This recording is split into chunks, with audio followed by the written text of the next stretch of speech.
भगवते वासुदेवाय। ॐ नमो भगवते वासुदेवाय। ॐ नमो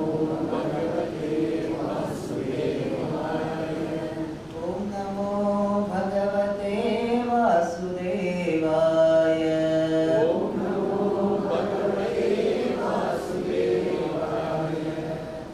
नमो भगवते वासुदेवाय।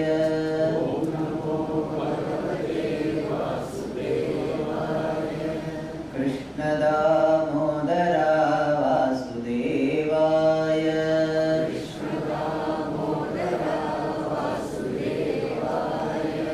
कृष्णदामोदर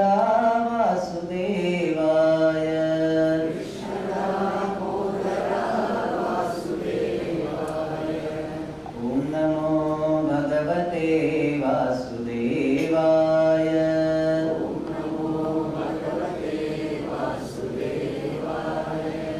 मोहन माधव वासुदेवाय।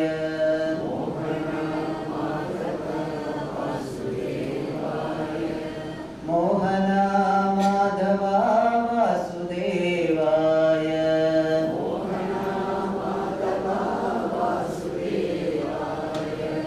ॐ नमो भगवते वासुदेवाय।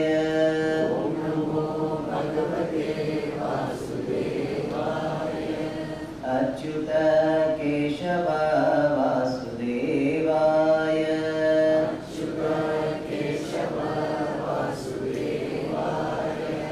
अच्युत केशव वासुदेवाय।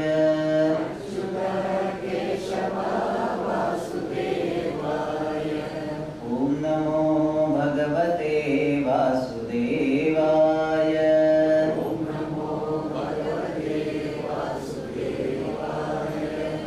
वासुदेवाय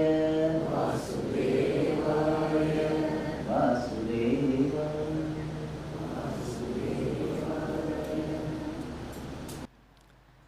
எல்லாருக்கும் வணக்கம். I congratulate Mr. Sridhar for his wonderful work on the book God and Science. It's a very interesting book. So many anecdotes are given, very interesting ones. And he has tried to bring some parallels in science with regard to the understanding given by the Vedas. What is God? What is idol? What is puja? What are different forms? So he has tried to explain, and I congratulate him for this work. And since the title is God and Science, so I thought today we'll talk about God. What is God? God is highly misunderstood. We feel we are misunderstood, but God is highly misunderstood. If God had this mind like human being, he will have lot of complex. Why? Because when you are misunderstood, you feel bad. Swamiji, I am misunderstood by my family members, by my neighbors, my friends. So how God will feel bad? Because he is highly misunderstood. There are so many misconceptions about God. One is God is many. There are many gods. Especially they say in Hinduism there are many gods. Puja Swamiji used to say very nicely, we do not have many gods. We don't have even one God. We have only God. Means, if you understand Ishwara as Ishwara is, then there is only God. So, this idea that gods are many, that is a misconception. Another misconception is God is just an imagination. In fact, somebody said God is a creation of man. Generally we say man is creation of God. He said no, God is creation of man. There is no God. Only man has created this God. And the explanation they give, that this primitive person, they were not able to figure out how this lightning is, rain is, thunder is, and therefore they imagine something called God. That is what God is. So God, there is no God, only is an imagination, creation of human being. This is another misconception. We'll understand what God is, then you will understand how it is a misconception. Another misconception about God is jealous. Especially in one particular religion, it is saying, you shall not worship any other God, for God is jealous. For the Lord, the name of the Lord is jealous God. God is jealous. In Exodus it is there, God is jealous. Means what? If you are a devotee of Krishna, if you worship Shiva, Krishna will be very angry with you. Or if you are a Shiva devotee, if you worship any other God, God will be very angry with you. Like among friends it happens. If you leave your friend and go to another friend, your present friend will be unhappy. So many people and some religious people have this idea, God is jealous. Misconception. What happens that we project our own problems on Ishwara. In fact, God is not a very good word. Puja Swamiji used to use the word Ishwara. And people say that if you don't worship God, He will punish you. That's also very common thinking. God will punish you if you don't worship Him.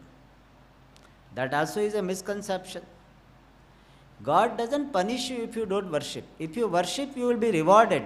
But if you don't worship, you are just not rewarded. It's not that He will punish you. So all these are misconceptions about God called Ishwara. In Sanskrit, God, we use the word Bhagavan or Ishwaraha. What is the meaning of Ishwara? Ishwara means one who is the master. Ish dhatu is there, one who is the master of all, the Lord. Now, what is Ishwara? In our Shastra, which is the means of knowledge for knowing Ishwara, Ishwara is presented in 4 stages. The first stage of understanding Ishwara is Jagat Karta. He is the creator of this world. How do we say so? Because this world is intelligently put together. Like this clock. This clock is intelligently put together. And anything which is intelligently put together has to be a creation. There must be some intelligent cause behind making this thing called clock. So the world, we find that everything is intelligently put together, including your body. This body is not created by your parents. If the body is created by your parents, then parents would have ordered, this much nose should be there, this much eyes should be there, and a perfect model we would have come. But our parents do not create our body. Parents are only gateways for us, the body to come out. So, Ishwara is the one who creates this world, including this body. And therefore, our first understanding of Ishwara is, he is Jagat Karta. Jagat Karta means the maker of this world. Because the world is intelligently put together, therefore there must be some intelligent cause. And that intelligent cause of this world we call Ishwaraha. And we don't find him here locally available, so generally we put him in some other loka. So he is happy there, we are happy here. So generally we put Ishwara in Vaikuntha Loka or in Shiva Loka, Kailasa, Saketa Dhama. So different places we put. And this type of understanding of Ishwara is called Eka Rupa Ishwara, Vishesha Rupa Ishwara, where we understand Ishwara with one specific form. It can be Vishnu, it can be Shiva, it can be Devi. In our Vedic culture, Ishwara is not he, it is he and she both. In fact, whenever we talk about even he Ishwara, male Ishwara, we include the female. If you have seen some form of Shiva, see one side, the right side is this male form, left side is female form. So Ishwara is the creator of this world and we attribute some form. And depending upon the background of people, there will be imagination of different forms which are described also in Shastra. Therefore, we have got many forms of the Lord, not many gods, but many forms of the Lord. So there is a difference between many gods and many forms of the Lord. Like you, as a person you are one, but you have many expressions. You can be a father or mother, you can be a son, you are a father, you are a son, you are a manager, you are a friend. So many forms you have. Similarly, one Lord has got many forms. And we invoke the Lord in the Vigraha, in the idol. And we do not worship idol. Puja Swamiji used to say very nicely, we are not idol worshippers.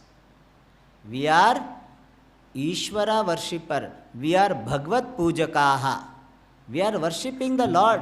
We are not worshipping the idol. Nobody worships idol. Everybody worships Ishwara. And first level of understanding of Ishwara is, he is the creator of this world, having a particular form, staying in some loka. And this understanding of Ishwara in the beginning is very useful, very important. How? This Ishwara having a particular form becomes the altar of our worship, altar of our prayer. And because of that worship, because of that prayer, we are able to earn the grace of Ishwara, otherwise called Punyam.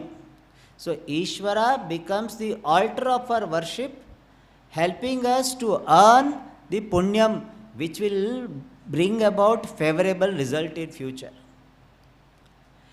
And also psychologically, when I am able to relate to Ishwara, I will have mental sanity. It is found that people who are believers, who accept Ishvara, they will have better chance of coping up with health issues. They have found out that when you have devotion for Ishvara, you will be able to handle situations better. And the extreme step like committing suicide, murdering somebody, all those things will happen less when you are having this Ishvara with proper understanding.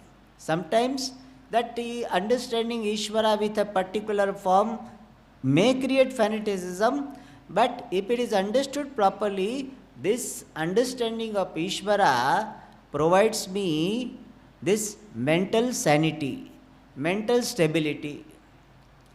And in fact, because of this form of worship of Ekarupa Ishvara, Ekarupa means Ishvara with a particular form, we have so much music, so much dance, various dance forms, these paintings, all of them are because of worshipping the Lord with a particular form.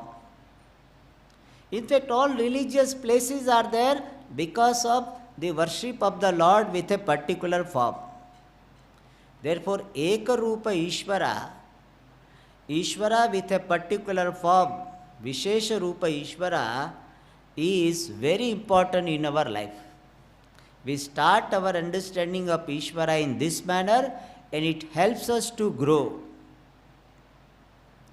But there are chances that if I consider Ishvara to be only limited to a particular form, then there is a possibility of fanaticism, there is a possibility of aggression, there is a possibility of looking down upon others based on their worship of other forms. And sometimes there will be fear that Ishvara came, gave me darshanam, went away. Or when will I get Ishvara? When will I go to Vaikuntha? So that type of anxieties may come. Therefore Shastra says, worshipping Ishvara with a particular form is very good beginning, but you should not end your journey of understanding Ishvara only with this form of Ishvara. And therefore Shastra takes us to the next step, next level of understanding Ishvara. And that is Jagat Karanam Ishvara, where Ishvara is presented as the cause of this world, and especially the material cause of this world. For any creation, we require two types of cause. One is called efficient cause or intelligent cause, and the other one is material cause, Upadana Karana. Like for pots, we require pot maker, which is called intelligent cause, and we require clay, the material cause. Most of other religions, they do not talk about this material cause. They always talk about this efficient or intelligent cause. Whereas our Vedas say that Ishvara is not only intelligent cause, not only he is the maker, he is the material as well. How is it possible that maker and the material can be one and the same? In Shastra, we give the example of spider. The spider is the maker of the net, that web, and it is also the material for the web. And better example is our own dream world. We are the maker of the dream world and we are the material for the dream world, both. So Ishvara is the material cause for this world. And since Ishvara is the material cause of this world, therefore this entire world is nothing but manifestation of Ishvara. Like all pots are manifestation of clay. All ornaments are manifestation of gold. Similarly, the entire world is manifestation of Ishvara. So I understand Ishvara as Vishwarupaha. Vishwarupa means Ishvara with omniforms, all forms. That is why for us there is nothing which is not Ishvara. If people ask this question, where is God? Our answer is, where is He not? If you have understood Ishvara as the material cause of everything, then you can appreciate everything to be Ishvara. Trees are Ishvara, mountains are Ishvara, these animals are Ishvara, all human beings are Ishvara, this mic is Ishvara, all of them are Ishvara. That is why we are able to worship everything. The people from other countries, they are surprised. How come we are worshipping even the car? You know, car also we worship, we do arti. We are worshipping our furniture, computer on the Vijayadashmi day or the Ayudha Puja, we worship our computer, all our gadgets. They are surprised, these people, what they are doing, they can't understand. When we buy one big machine, that machine also we worship. How we are able to do that? Because of this vision. For us, everything is nothing but manifestation of Ishvara. So in the first stage of understanding, we say, Ishvara created the world. In the second stage of understanding, we say, Ishvara became the world, or Ishvara manifested as this world. And when we understand Ishvara in this manner, then our understanding of Ishvara is wider, comprehensive. We will be able to validate all forms of worship. It is not that whatever form I am worshipping, that alone is right. Because we say that Shiva is Ishvara and Vishnu also is Ishvara. Not Shiva and Vishnu. All the forms, all the things are Ishvara. Therefore you can have reverence for all forms of worship. Therefore some tribals are worshipping some plant or anthill. We don't have any problem. Why? Because in our vision, that also is Ishvara. Not only that, when we have got understanding of Ishvara as Vishwarupaha, then you are able to have reverence for everyone. Reverence for all human beings, reverence for all living beings, reverence for everything. So you will have reverential attitude towards everything. Therefore this Vishwarupa, Ishvara, is a very important understanding in our Shastra. Now some people say, Swamiji, how can I appreciate Ishvara everywhere? Because I am seeing the clock, I am seeing the mic, I am seeing the bottle. I am not seeing Ishvara. How do I appreciate Ishvara to be all, Ishvara to be omnipresent? How? For that, our Acharyas have very beautiful answer, and that is, you can appreciate Ishvara in the form of order. What is order? Order means harmony, a set of laws, because of which things are the way they are. This clock is clock because of order. This mic is mic. Mic is behaving like a mic. If it behaves, then it is because of order. I am able to speak because of order. You are able to listen to because of order. When this piece of cloth, when it is dropped, it falls down. This is order. And our earth, planet, is able to revolve around because of order. So order means a set of laws because of which things are behaving the way they are doing. You are able to digest your food because of physiological order. You are able to understand what I am saying. If you are understanding, it is because of epistemological order. Once in a while, not once in a while, quite often some people get angry. That is because of order. If a person has certain background in his life, painful background, then person is likely to be angry. That is psychological order. Person is shouting because of his or her background. Background brings behavior. This is psychological order. If you have a particular background, you will behave in a particular way. You might have seen that some people are very miserly in spending money.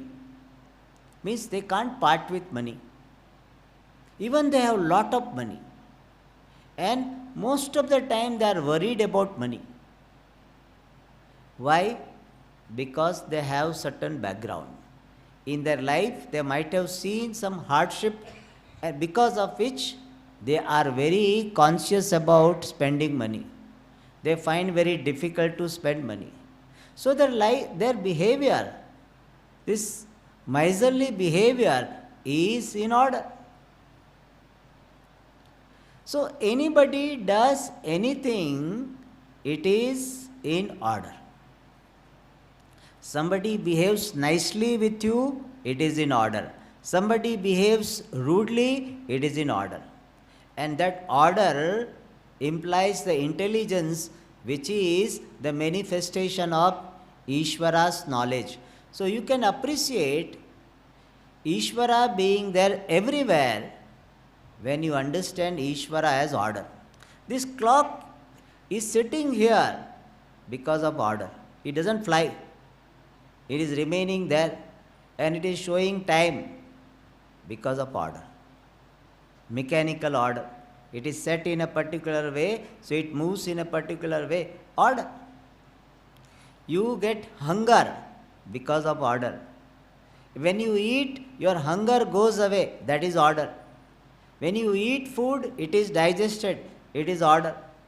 And digested food brings nutrition. Order. Because of which your body is able to function. Order. Because of certain way of functioning by the cells, certain disease come, that also is in order. Some people keep on telling lies. They are habitual liars because of order.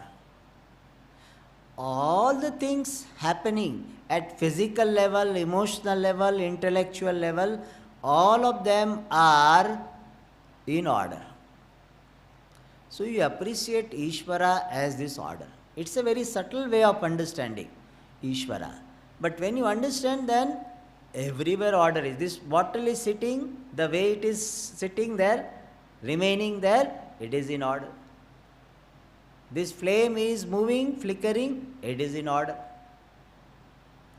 Everything is in order. And that order is Ishwara. When you have this type of understanding, then you don't have to go to a particular place for appreciating Ishwara. Wherever you are, Ishwara is there in front of you. Not in front of you only. Ishwara is there in the form of this body. Ishwara is there in the form of your mind. Ishwara is there in the form of your sense organs. All of them are the way they are, what they are. All of them are just manifestation of same order, which is Ishwara. This is called Vishwarupa Ishwara, where everything is understood to be Ishwara.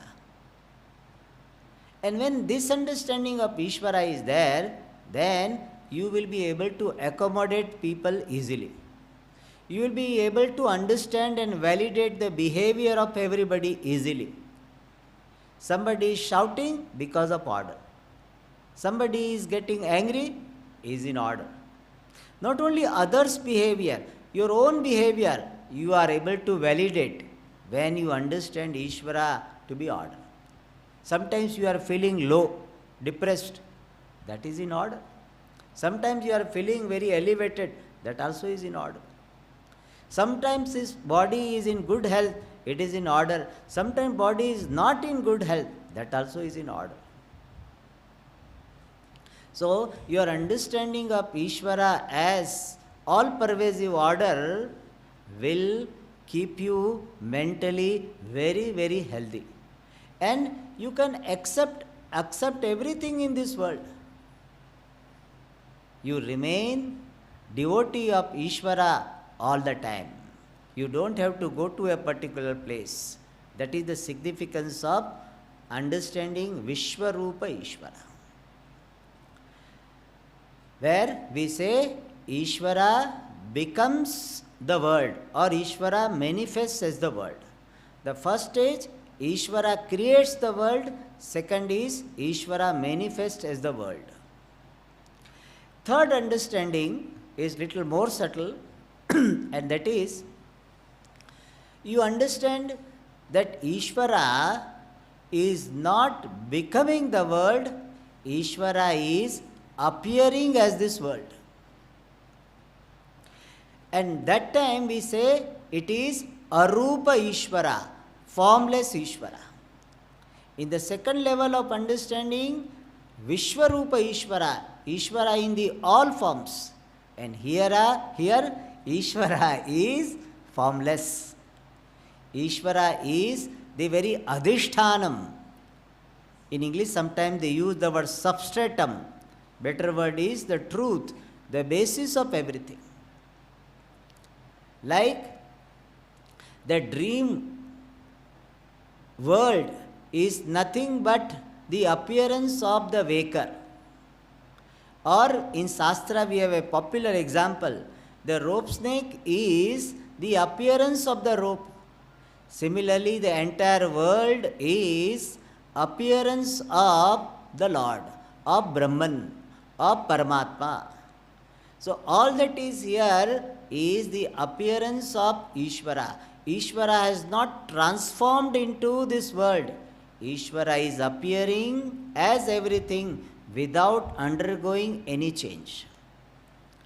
So in the third level of understanding of Ishvara, we are highlighting the point that even while Ishvara is appearing as everything, he is transcending everything. So Ishvara is immanent and Ishvara is transcendental. Both the aspects are explained by this third way of understanding Ishvara, where we say that Ishvara appears as this world. Like the waker appears as the dream world, the rope appears as the snake. Similarly, Ishvara appears as this world. This is the third level of understanding, where you understand this fact that even while Ishvara is appearing as this world, even when everything is non-separate from that Ishvara, but Ishvara has not transformed into everything. Ishvara remains transcendental even while he is immanent. Immanent means he is in the form of everything. And the last way of understanding Ishvara is the nature of that Ishvara who is adhishthanam, who is the substratum of this world. That Ishvara is nothing but existence. What is the true nature, essential nature of that Ishvara? In Shastra we have a long discussion on that, and very popular sentence is there, Satyam Jnanam Anantam Brahma. What is the true nature of that Ishvara who was appearing as Ekarupa Ishvara? Ekarupa Ishvara means Ishvara with a particular form, Shiva, Krishna, Rama. What is the true nature of that Ishvara who is appearing in the form of the entire world, cosmic Ishvara, omniform Ishvara? What is the true nature of the Ishwara, who is the Adhishthanam, the substratum of this entire world? The Shastra, which is the only pramanam, only means of knowledge for knowing Ishvara. Science cannot decisively establish Ishvara. That is why understanding of Ishvara is not a scientific concept. Science is very great. Because of science only this mic is there, this light is there. So we are very, very indebted to science. And many things are explained by science very well. But when it comes to the true nature of this world, the ultimate creator of this world, the ultimate cause of this world, then our human intellect fails. So human intellect cannot decisively understand what is the ultimate cause of this world. In fact, science has accepted this. They say this world has come out by Big Bang. But what was there before Big Bang? Big Bang happened and this world came out. But what was there before Big Bang? They say it is a point of no information. It is called singularity, where time, space, etc. is merged. There is no time, space. And we can never know because it is a point of no information. Singularity abhors nakedness is a very popular statement in science. Means, what is that singularity which is the basis, according to science, of this entire creation? They say we will not know. We don't know and we will not know. And they give the reason. Science itself gives the reason. He said the density is so high at that time that light cannot penetrate. And light is the only way for us to know what things are. And therefore, science will never know what that singularity was. And they have accepted it is a point of no information. Science has told that is a point of no information. Means we can't know. So they, how Big Bang they presents, they say from somewhere something was there. And from that this world has emerged. Big Bang happened. Big Bang happened to what? That they do not know. What is the nature of that entity in which this Big Bang happened? To which this Big Bang happened? This is a point of no information. Therefore we say, for the cause, the ultimate cause of this world, the Shastram alone is the final means of knowledge. Science can give some idea. Definitely we welcome. It will help us to establish that our Shastras are not non-scientific. Our Shastras are not illogical. For that purpose we take the help of the science. Not to prove that Shastra is scientific, but to prove that Shastra is not unscientific, we take the help of certain explanation given in science. But Shastra is not scientific, God is not scientific.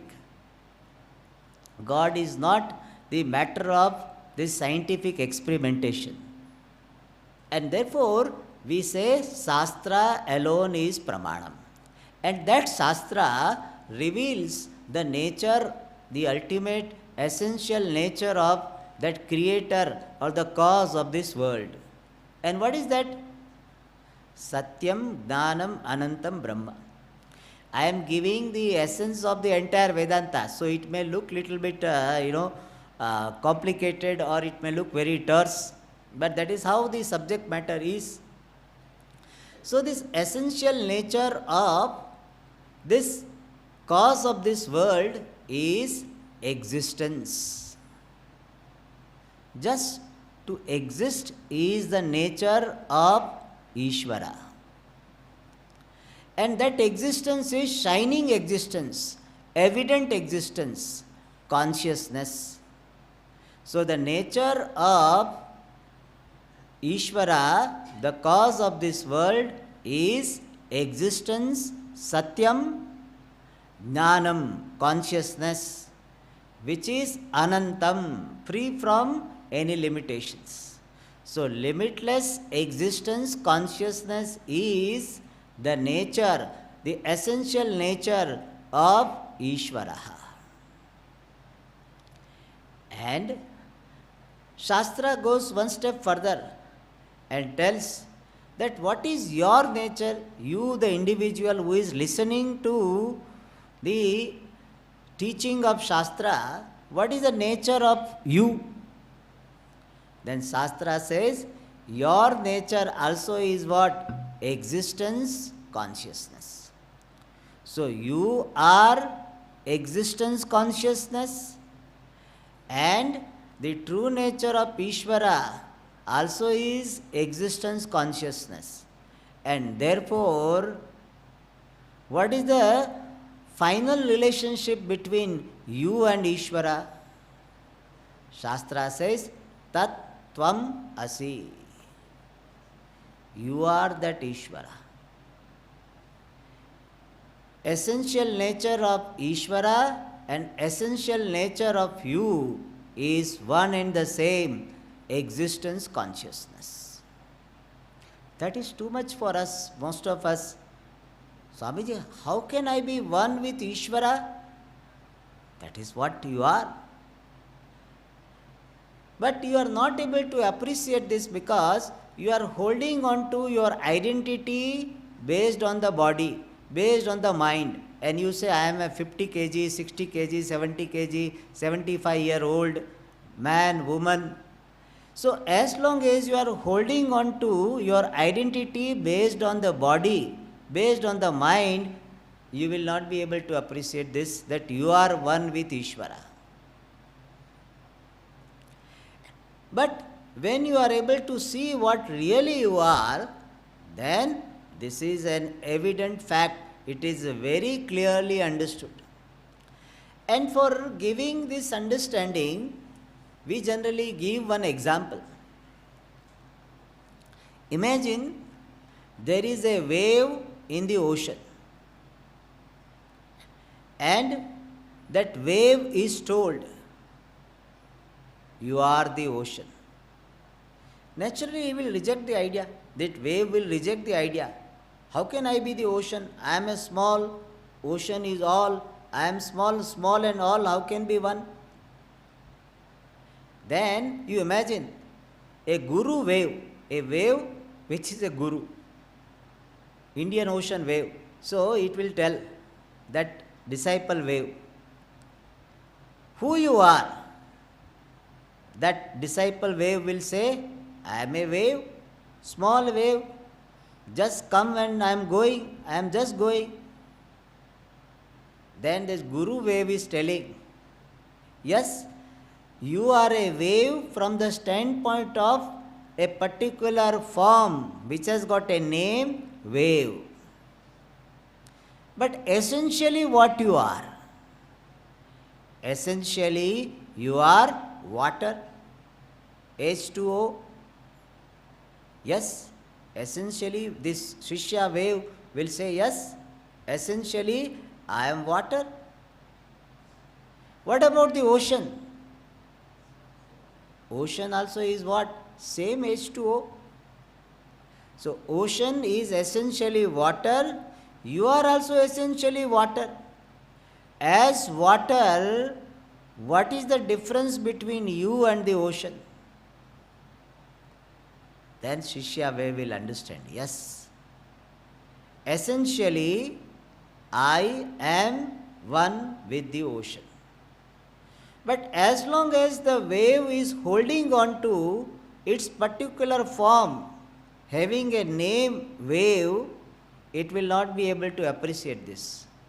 When that wave lets go of its identity as a small wave, a product, then it can appreciate I am water, which is the essential nature of the ocean as well.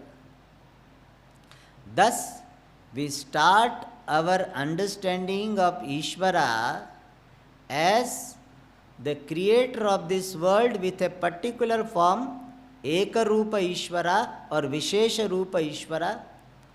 Then we graduate to understand Ishwara as Vishwarupa Ishwara, all form Ishwara, omniform Ishwara. And then we understand Ishwara to be the Adhishthanam, the basis, generally called substratum Ishwara. And finally we understand Ishwara to be Atma Rupa. I alone am in the form of Ishwara, the cause of this world. This is the highest vision of Ishwara. And when you have this understanding, the final understanding that you are one with Ishwara, you are free from bondage, which is called samsara. Nothing limits you. Nothing can create any sense of limitation, sense of lack, the kurai that goes away. And you enjoy your limitlessness, and it is expressed in the form of love and compassion to all, because all are nothing but you. Imagine how water will be looking upon all waves as manifestation of oneself. So you can appreciate yourself to be everything. As in Tamil they say, Ellarum Iravai. Ellarum Iravan. Iravan Niye. Means you are. Therefore what? I alone am in the form of everything. That is the grand vision of Vedanta.